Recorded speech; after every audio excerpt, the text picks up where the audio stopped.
The galactic crisis. The vast expanse of space had never seemed so oppressive to Admiral Zorak of the Nilarian Empire. Her sleek, crystalline flagship hung motionless against the backdrop of stars, a silent sentinel observing the unfolding catastrophe. Before her, the holographic display painted a grim picture. The once mighty Nilarian fleet, reduced to scattered pockets of resistance, slowly being overwhelmed by the relentless onslaught of the Void Collective.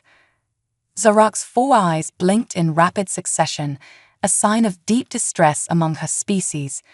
She had spent her entire 300-cycle career preparing for this moment, and yet nothing could have truly readied her for the sheer scale of the disaster. The Void Collective, a hive mind of energy beings from another dimension, had appeared without warning at the fringes of Nilarian space just 3 rotations ago. Their ethereal ships, seemingly crafted from darkness itself, had torn through the Empire's outer defenses like they were made of gossamer. Admiral, her second-in-command, Vextor, addressed her with barely concealed panic in his voice. The collective has breached the inner defense line. Colonies in the Zeta Quadrant are reporting widespread destruction. Our forces, they can't even slow them down. Zorak's upper pair of hands clenched into fists. What of the Galactic Council? Surely they must see now that this threat extends beyond our borders. Vextor's skin rippled with a blue tinge of shame. The Council remains, divided, Admiral. The Tsinka Federation argues that this is an internal matter. The Quarians claim they need more time to study the situation. Only the Centaurian Alliance has pledged support, but their nearest fleet is still cycles away. A low growl emanated from Zorak's throat. Politics. Even in the face of annihilation, the old rivalries and petty squabbles persisted. She turned her gaze back to the holographic display, watching as another cluster of Nilarian ships winked out of existence. "We need a miracle, Vextor," she muttered. "Or we need." Her voice trailed off as her eyes locked onto a small, unremarkable section of the galactic map. It was a region the Nilarians had long ignored, believing it to be of little strategic value. But now, in their darkest hour, Zorak remembered the whispered stories, the reports that had seemed too fantastical to be true. "Humans," she breathed. Vextor's antenna twitched in confusion. "Admiral." Zorak's mind raced. The humans were an anomaly in the galactic community. A young species, barely out of their gravity well, and yet they had progressed at a rate that defied all known models of civilizational development. They were unpredictable, innovative, and above all else, tenacious. The few encounters other species had with them painted a picture of beings who thrived on challenge, who faced impossible odds with a grin and a quip. "Vextor, set course for the Sol System," Zorak ordered, a new fire kindling in her eyes. The Sol System. But Admiral, that's outside our territory. The humans are a pre-contact species. The Council protocols clearly state. "The Council protocols be damned," Zorak snapped. "If we don't act now, there won't be a Council left to enforce those protocols. The humans may be our only hope." As the flagship's engines hummed to life, Zorak felt a mixture of desperation and wild hope. She had no idea how the humans would react to their arrival, or if they could even help. But the stories she had heard, if even half of them were true, perhaps there was still a chance. The journey to Sol was tense, filled with furtive glances at long-range scanners and whispered prayers to long-forgotten deities. As they approached the system's edge, Zorak marveled at the crude but effective sensor grid the humans had established. It was a patchwork of technologies, some clearly of their own design, others modified from salvaged alien tech. It spoke to an ingenuity that both impressed and unnerved her. "We're being hailed," Vextor announced, surprise evident in his voice. "It's in galactic standard." Zorak nodded, impressed despite herself. Of course the humans had cracked the common language of spacefaring civilizations. "Put them through." The holographic display flickered, and a face appeared. It was disconcertingly similar to an Ilarian's, yet alien in its details. 2 eyes instead of 4, skin that seemed unnaturally smooth, and a shock of colorful fibers atop its head. The human's expression was a mixture of curiosity and wariness. "This is Commander Sarah Chen of the United Earth Defense Force," the human spoke, her voice clear and confident. "You've entered restricted space. Identify yourselves and state your purpose." Zarok took a deep breath. This was the moment that would determine the fate of not just her people, but perhaps the entire galaxy. She stepped forward, all 4 of her hands spread wide in a gesture of peace.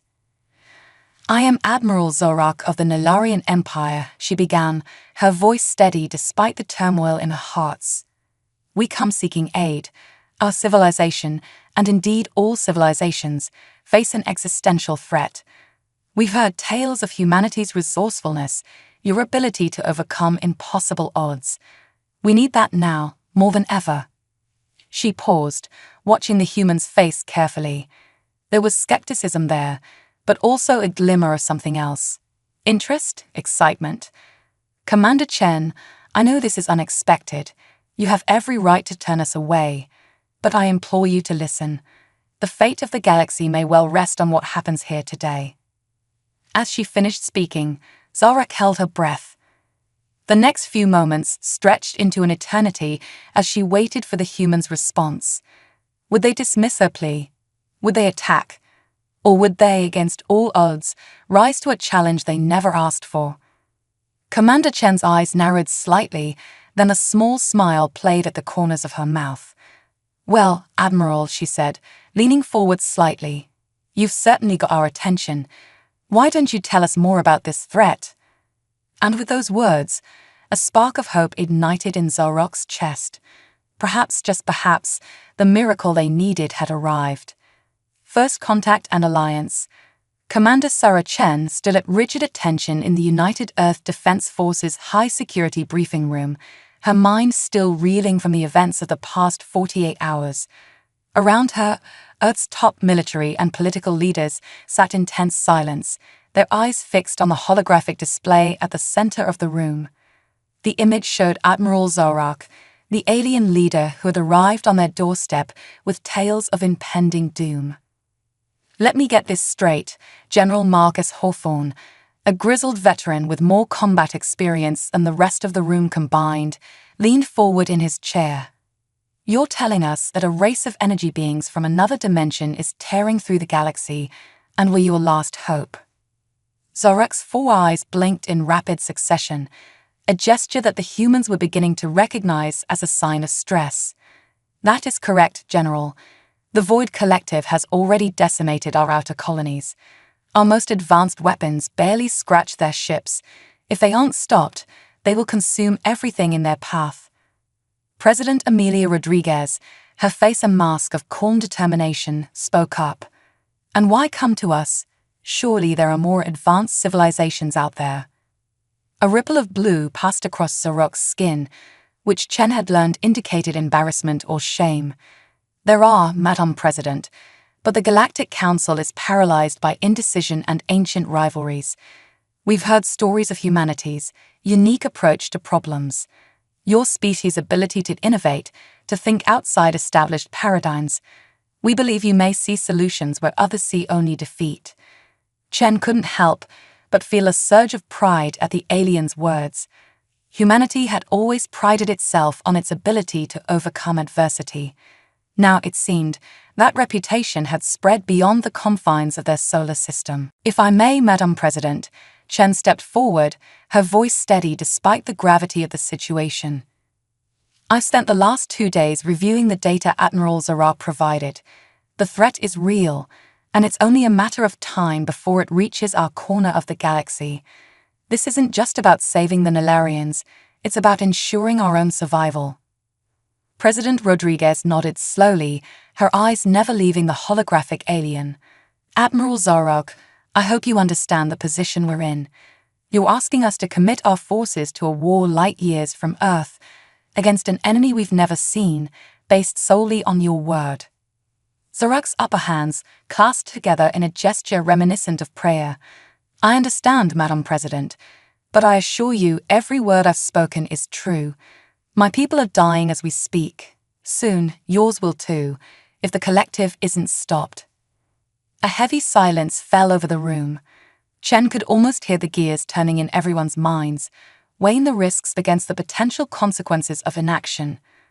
Finally, President Rodriguez stood. Admiral Zarek, on behalf of the people of Earth, I accept your plea for assistance. We will stand with the Nilarian Empire against this threat. A collective exhale seemed to sweep through the room. Chen felt a mixture of relief and trepidation wash over her. They were committing to a war unlike any humanity had ever faced, but the alternative was unthinkable. Thank you, Madam President. Zorek's voice quavered slightly with emotion. You give hope not just to my people, but to all sentient life in the galaxy.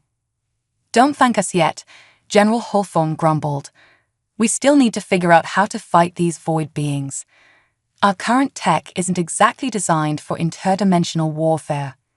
Chen stepped forward again, an idea forming in her mind. Sir, if I may suggest, we should form a joint task force. Combine our tactical knowledge with Nilarian technology.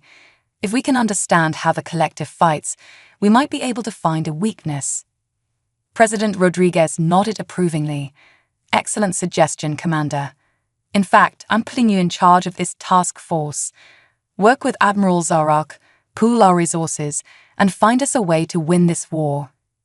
Chen saluted crisply, her heart racing with a mixture of excitement and fear. Yes, Madam President, I won't let you down. As the meeting adjourned, Chen approached Admiral Zarak. The alien regarded her with a mixture of hope and curiosity. Commander Chen, Zarak greeted her.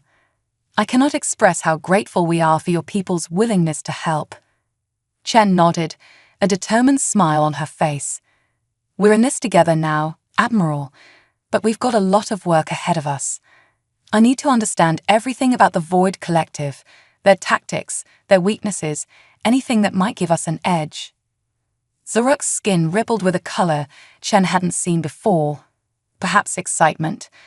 Of course, Commander. I'll have all our data transferred to your systems immediately, but I must warn you, much of what we know is incomplete. The collective's technology is beyond our understanding.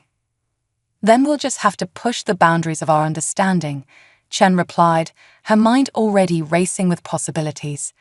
Humanity has a long history of achieving the impossible when our backs are against the wall. It's time to show the galaxy what we can do. As they walked together towards the newly designated Joint Command Center, Chen couldn't help but feel a sense of surreal wonder. Here she was, walking side by side with an alien, preparing to defend not just Earth, but the entire galaxy. It was like something out of the science fiction stories she devoured as a child. But this was no story. The threat was real, and the stakes couldn't be higher. Humanity was about to face its greatest challenge yet, and Sarah Chen was determined to rise to the occasion. Over the next few days, the Joint Human-Nilarian Task Force worked around the clock. Engineers pored over alien schematics, strategists debated tactics, and scientists from both species engaged in rapid-fire exchanges of ideas. The atmosphere was electric, with a mixture of tension and excitement. Chen found herself constantly amazed at the Nilarians' advanced technology, even as she saw the aliens' awe at humanity's unconventional problem-solving approaches. It was a crash course in xenotechnology and interstellar warfare, with the fate of the galaxy hanging in the balance. 1 week after first contact, Chen stood before a mixed audience of humans and Nilarians, ready to present their initial findings and proposed strategy. As she looked out at the sea of faces, some familiar, some alien, she felt the weight of responsibility settle on her shoulders. Ladies, gentlemen, and honored Nilarian allies, she began, her voice steady and clear. We've made significant progress in understanding the nature of the Void Collective threat, but more importantly, we've identified potential weaknesses we can exploit. A murmur of excitement rippled through the audience. Chen tapped a control, and a holographic display sprang to life behind her, showing complex diagrams and battle simulations. The collective's ships aren't just technologically advanced, they operate on principles that defy our current understanding of physics. But that's also their weakness. By combining Nilarian energy manipulation technology with human-developed quantum field theories, we believe we can create weapons capable of disrupting the very fabric of their ships. She paused, allowing the implications to sink in. It won't be easy. We'll need to refit our fleets, train our forces in entirely new forms of combat, and push our scientific understanding to its limits. But together, I believe we can do this. We can stop the Void Collective and save our galaxy. As Chen concluded her presentation, the room erupted in a mixture of applause and the strange melodic sound of Nilarian approval. She caught Admiral Zorak's eye and saw all four of them shining with what could only be described as hope. The alliance between humanity and the Nilarians was solidified. Now, the real work would begin. The fate of the galaxy rested on their shoulders, and Sarah Chen was determined not to let it down. Preparations for battle. The next few months were a whirlwind of activity as humanity and the Nilarians raced against time to prepare for the coming conflict. Earth's orbital shipyards, once dedicated to building exploration vessels and defensive platforms, now hummed with round-the-clock activity as they were retooled to produce warships capable of facing the Void Collective. Commander Sarah Chen found herself at the heart of this frenetic preparation. Her days were a blur of strategy meetings, technology briefings, and training sessions. The joint task force she led had grown into a full-fledged war council, with representatives from both species working in unprecedented harmony. One particularly tense afternoon, Chen stood in the newly christened Quantum Armory, watching as human and Nilarian scientists made final adjustments to their latest creation. The device before them looked deceptively simple, a sleek, cylindrical object about the size of a small car. But within its housing lay technology that melded the most advanced theories of both species. Dr. Eliza Wang, Earth's leading quantum physicist, stepped back from the device, wiping sweat from her brow. "I think we've done it, Commander," she said, her voice a mixture of exhaustion and excitement. "The quantum disruptor is ready for its first full-power test." Chen nodded, trying to keep her own excitement in check. "Excellent work, Doctor. Admiral Zorak, your thoughts?"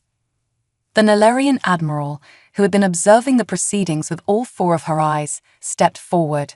"It is remarkable," she said, her voice tinged with awe. "To think just months ago, such a device would have been beyond our wildest imaginations. And yet, here it stands before us." Chen allowed herself a small smile. "That's the power of collaboration, Admiral. Now, let's see if it works as well in practice as it does in theory." The test chamber was cleared, and Chen watched from behind reinforced observation windows as the quantum disruptor powered up. A low hum filled the air, growing in intensity until it was almost painful. Then, with a flash of light that seemed to bend in impossible ways, a beam of energy lanced out from the device. The target, a sample of Void Collective hull material recovered from a previous battle, seemed to waver and distort. For a moment, nothing happened. Then, with a sound like reality itself tearing, the sample simply unraveled. Where once there had been solid matter, now there was nothing but empty space. A cheer went up from the assembled scientists and engineers. Chen felt a wave of relief wash over her. They had done it. They had created a weapon that could hurt the Void Collective. "Impressive," Zorak said, her skin rippling with colors Chen had come to recognize as excitement and hope. "But can we replicate this on a scale large enough to matter in battle?" Chen's expression hardened with determination. "We'll have to. The reports from the front lines are getting worse by the day. We need to get these weapons deployed as soon as possible." Over the next few weeks, production of the quantum disruptors ramped up. Earth's factories, retooled with Nilarian technology, began churning out components at an unprecedented rate. Meanwhile, in orbit, the first of the new joint fleet vessels was nearing completion. Chen stood on the observation deck of the space station, gazing out at the massive ship taking shape before her. The UES Defiant was unlike anything humanity had ever built before. Its hull gleamed with a strange, iridescent sheen, the result of Nilarian alloys merged with Earth metals. Banks of quantum disruptors were nestled alongside more conventional weaponry, giving the ship a bristling, predatory appearance. "She's beautiful," a voice said from behind her. Chen turned to see Captain Miguel Ortiz, the man chosen to command the Defiant on its maiden voyage. "That she is," Chen agreed, "and hopefully she'll be the first of many. How are the crew preparations coming along?" Ortiz's face grew serious. "It's challenging. We're asking our people to operate technology they barely understand, to fight an enemy they've never seen. But they're rising to the occasion. The joint human-Nilarian crews are starting to gel. There's a real sense of camaraderie developing." Chen nodded, pleased. "Good. We're going to need that unity in the battles to come." As if on cue, her comm unit buzzed. It was a priority message from Earth Command. Chen's heart sank as she read it. "Captain," she said, her voice tight, "prep the Defiant for immediate departure. The Void Collective has broken through the Nilarians' last line of defense. They're heading for the Arcturus system." Ortiz's eyes widened. "But Arcturus is less than 40 light-years from Earth," Chen finished grimly. "This is it, Captain. The Defiant may not be fully ready, but we're out of time. You'll be leading the vanguard of our joint fleet to meet the Collective head-on." Ortiz straightened, saluting crisply. "Understood, Commander. We won't let you down." As Ortiz hurried off to prepare his ship and crew, Chen turned back to the viewport. The Defiant now seemed to loom larger, its weapons glinting in the starlight. It represented the best of what humanity and the Nilarians could achieve together. Now, it would be put to the ultimate test. Chen closed her eyes, offering a silent prayer to whatever cosmic forces might be listening. They had prepared as best they could, pushing the boundaries of science and technology to create weapons that could stand against the Void Collective. But would it be enough? As she opened her eyes, Chen's gaze hardened with resolve. It had to be enough. The fate of 2 civilizations, indeed of the entire galaxy, hung in the balance. Humanity had been thrust onto the galactic stage in the most dramatic way possible, and now it was time to prove that they deserved to be there. The battle for Arcturus, and perhaps for the future of all sentient life, was about to begin. The initial assault. The UES Defiant dropped out of faster-than-light travel at the edge of the Arcturus system, flanked by a mixed fleet of human and Nilarian vessels. Captain Miguel Ortiz stood on the bridge, his eyes fixed on the main viewscreen as it filled with the chaos of an ongoing battle. The Void Collective's ships, dark and otherworldly, swarmed around the beleaguered Nilarian defense fleet. Explosions bloomed silently in the vacuum of space, each one representing the death of a ship and its crew. "Status report," Ortiz barked, his voice steady despite the gravity of the situation.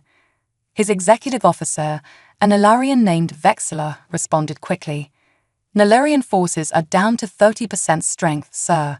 The Collective is pressing their advantage. They haven't noticed our arrival yet." Ortiz nodded grimly. "Then let's make our presence known. All ships, this is Captain Ortiz. Form up on the Defiant. Weapons free, engage at will." The bridge erupted into a flurry of activity as orders were relayed and systems primed. Ortiz felt the subtle vibration through the deck plates as the Defiant's powerful engines pushed the ship forward. "Sir," the tactical officer called out, "quantum disruptors are charged and ready." "Target the nearest collective vessel and fire," Ortiz commanded. The Defiant shuddered as its main weapons discharged. Beams of energy that seemed to bend reality itself lanced out across space, striking a Void Collective ship. For a moment, nothing seemed to happen.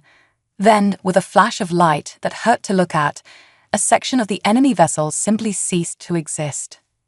A cheer went up from the bridge crew, quickly silenced by Ortiz's raised hand. "Stay focused. That was just one ship. There are plenty more where that came from." As if to prove his point, the Void Collective fleet began to turn, their attention now fixed on this new threat. Dark energy beams lashed out, striking the Defiant's shields. Shields holding at 82%, Vexlaw reported. The Nilarian reinforcements are providing covering fire. Ortiz gripped the arms of his command chair. Push forward. I want us right in the thick of it. Coordinate with the fleet. I want overlapping fields of fire. Don't give them a chance to regroup. The battle raged on, a deadly dance of energy beams, missiles, and exotic weapons. The joint human-Nilarian fleet fought with a cohesion that belied their short time working together. Quantum disruptors tore holes in void collective ships, while conventional weapons kept the enemy off balance. But the collective was far from beaten. Their ships moved with an eerie grace, reforming around the damage inflicted upon them.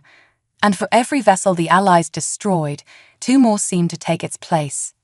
Hours into the battle, Ortiz wiped sweat from his brow as he studied the tactical display. They had made progress, pushing the collective back from the inner planets of the Arcturus system, but the cost had been high. Nearly a third of their fleet was gone, and the Defiant's shields were down to 15%. Captain, Vexlaw's voice was tense. Long-range sensors are picking up a massive energy spike. Something big is coming through. Ortiz felt his blood run cold as a new ship emerged from the depths of space.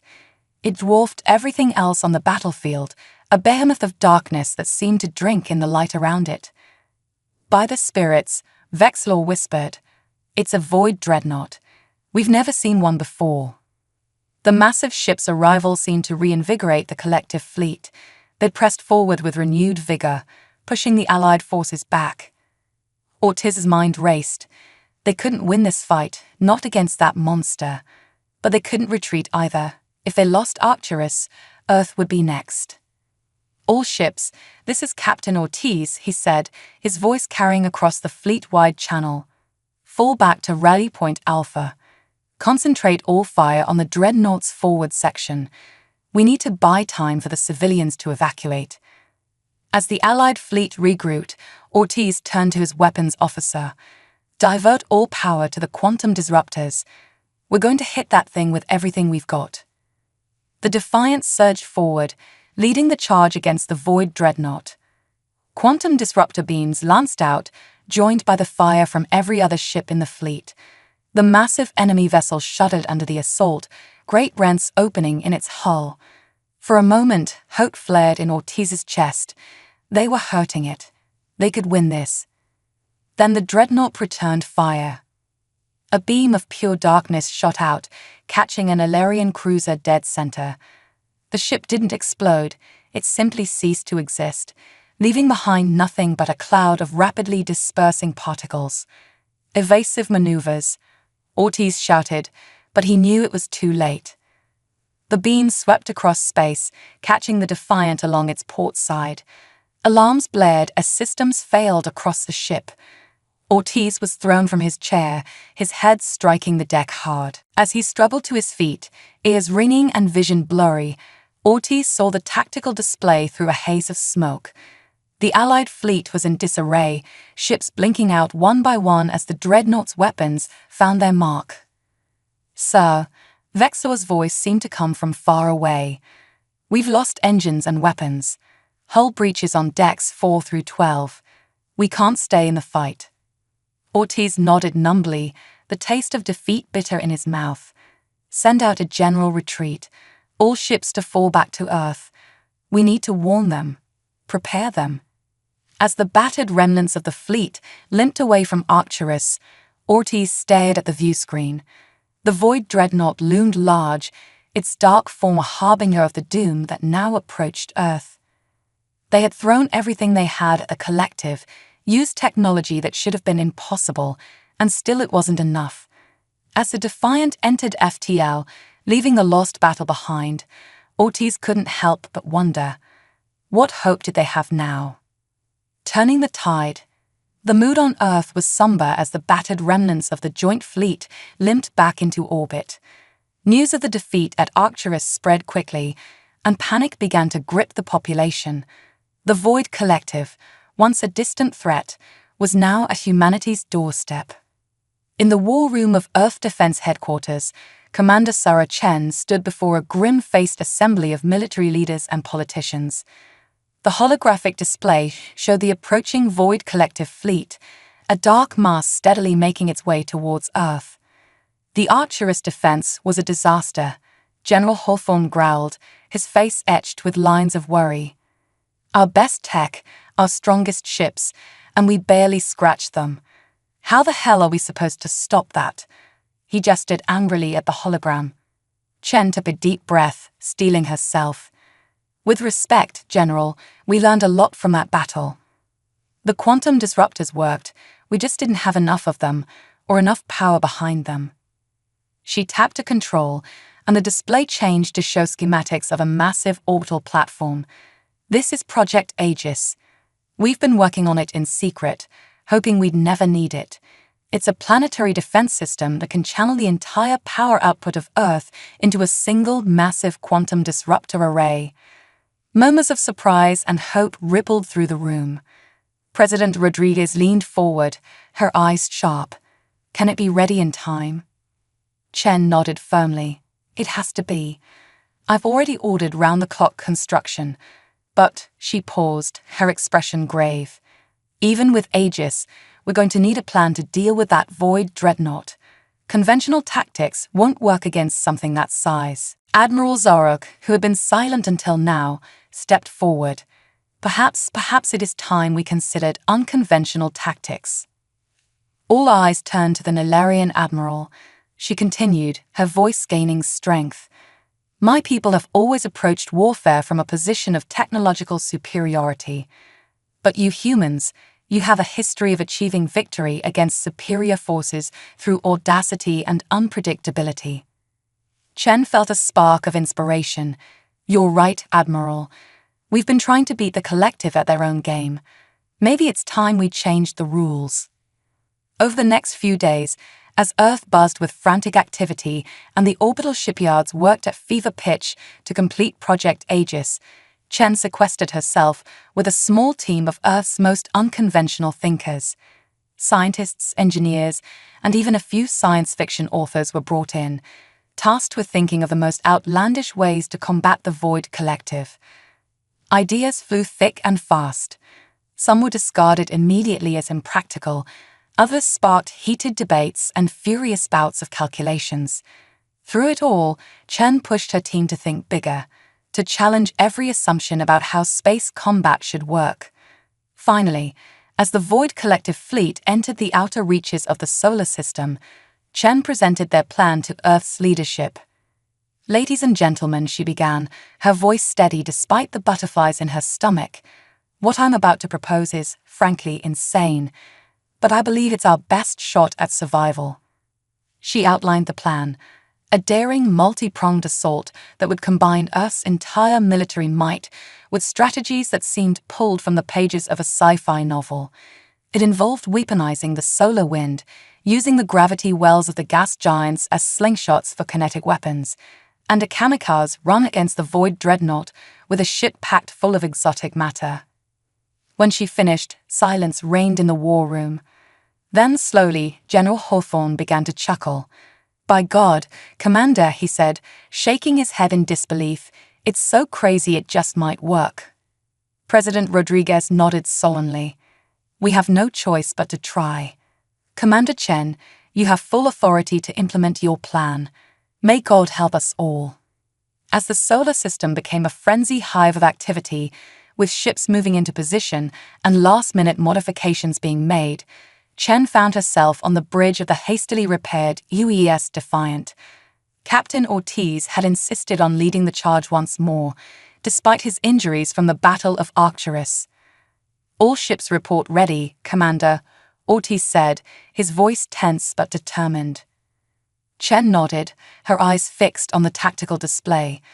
The Void Collective fleet was approaching Mars orbit, their dreadnought a looming presence at the center of their formation. This is Commander Chen to all Earth forces, she broadcast across the entire fleet. The next few hours will determine the fate not just of humanity, but of all life in our galaxy. We've prepared as best we can.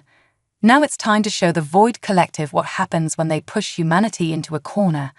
Good luck and Godspeed. As the orders went out and ships began to move, Chen felt a strange calm settle over her. They were massively outgunned and facing an enemy that had already beaten them once. But looking around at the determined faces of the human and Nilarian crew, she felt a surge of pride and hope. The battle for Earth was about to begin, and humanity was ready to fight with everything it had.